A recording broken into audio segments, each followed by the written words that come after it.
Many parents want to know how their kids can be kind and courteous around the house. They hear all these great things from the parents of their friends about how nice they are at their house, but they don't see it in their own home. One of the things to understand is the backhanded compliment. Teenagers, when they're out there in the world, it's very self-conscious. They've developed abstract thinking. They're hyper aware of how people are seeing them. This is exhausting. It is really exhausting. So when they come home, they let all that guard down and they regress to sort of that 7-year-old that hasn't had enough to eat and hasn't had enough sleep. And that's what you get. You get the whining, you get the snapping, you get the yelling.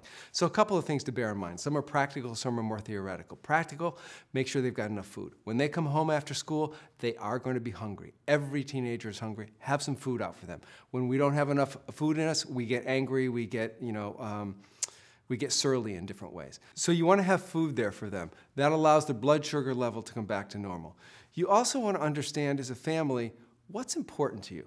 What is really important? I happen to think in our family, we believe how we treat one another is really important. So when these things happen, this is when we need to call a timeout. Stop, have a family meeting, sit down, talk with one another, not scream at one another, because screaming will not work. So often when it happens in the moment, you have to walk away. Come back later and start to have the conversation. How we treat one another matters. And it's very important. We can get upset with one another. We can have differences of opinion. We can even get angry.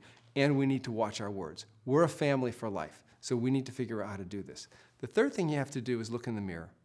How do you treat your kids? How do you treat one another?